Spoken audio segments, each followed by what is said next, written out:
বেদিন ছিল, কিন্তু নবীজির দিকে তাকিয়ে আছে। নবীজি বলতেছে খাওয়ার কিছু হবে, আমরা দুজন মুসাফির। তো যখন আরব মহিলা তো বলতেছে মেহমানদারি করতে পারলে অনেক খুশি হতাম, কিন্তু ঘরে কিছু নাই, বকরি কিছু ছিল, আমার স্বামী চড়াতে নিয়ে গিয়েছে বকরিগুলি, এখন ঘরের মধ্যে এমন তেমন একটা খাবার দাবার নেই, আপনাকে যে খেদমত করব।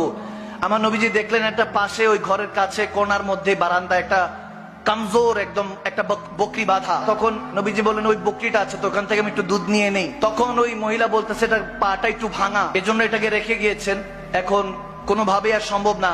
নবীজি বলেন আমি চেষ্টা করে দেখি যদি আপনার আপত্তি না থাকে।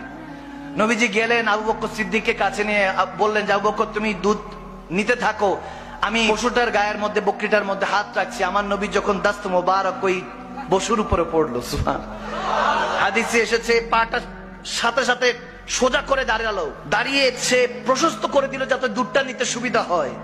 হাদিসে এরকম এসেছে ওই ঘরে যতগুলি পাত্র ছিল সমস্ত পাত্রের মধ্যে দুধ টইটুম্বর হয়ে গিয়েছে, সুবহানাল্লাহ। সব যখন টইটুম্বর হয়ে গিয়েছে, ওই খাতুন তো এরকম নাজারা জীবনও দেখে নাই, এরকম মুজিজা তার কাছে তো জাদু মনে হয়েছে, যেটা কি হলো। তো তেনার সন্তানও ছিল, ছোট্ট সন্তান ছেলে, সেও দেখছে, মোহাব্বতও দেখছে, মোহাব্বতের মাও দেখছে, সুবহানাল্লাহ। এরপরে যখন আমার নবী দুধটা নিলেন, কিছুটা পান করে এরপরে বললেন যে ঠিক আছে আমি রেখে চলে যাচ্ছি। নবীজি চলে যাচ্ছেন, কিন্তু ওই মা এবং মায়ের ছেলে দুইজনই নবীজির দিকে তাকিয়ে আছে, দেখতেছে চলে যাচ্ছে, চলে গেছে। অনেক দূর চলে যাওয়ার পর মা ছেলে বসে বসে গল্প করতেছে, কত নুরানি মানুষটা ছিলেন, কত নুরানি ছিলেন।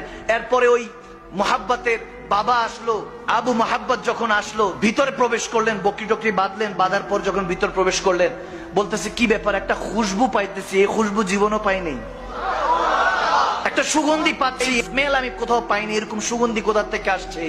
তখন ওই খাতুন বলতে লাগলেন যে হে স্বামী, হে আমার প্রিয়তমা, আপনাকে কি বলবো, কে জানি একজন এসেছিলেন, কে জানি এসেছিলেন, মানুষের মতো চলতে, যত দূর থেকে দেখছি তত প্রেমে পড়ছি, যখন কাছে দেখেছি তখন আপন মনে হচ্ছিল, এত আপন মনে হচ্ছিল। দুইটা শব্দ বলে, দূর থেকে দেখছি তত তত ভালো লাগছে, খুবসুরত লাগছে, সুন্দর লাগছে, জামিল লাগছে, হাসান লাগছে, হাসিন লাগছে, কিন্তু যখন কাছে আসছেন তখন বেশি বেশি আপন মনে হচ্ছিল, মনে হচ্ছে এই আপন মানুষটার জন্য ওয়েট করছি এতদিন। বলে কি বলো, ওই মানুষটার সাথে আমার একটু দেখা করা দিবা না, আমি তো ছিলামই, আমাকে ডাক দিতা। বলতে উনি এমন কাজে, ওনাকে দেখতে দেখতে আমাদের সময় পার হয়ে গিয়েছে। যখন এরকম বলতেছে, কি চেহারার কথা বলবো, কি চোখ মোবারকের কথা বলবো, এরকম বলতে বলতে ছোট্ট বাচ্চাটা বলে উঠলো যে মা একটু ওই বকরির কথা বলবা না, বকরির সাথে কি করেছে।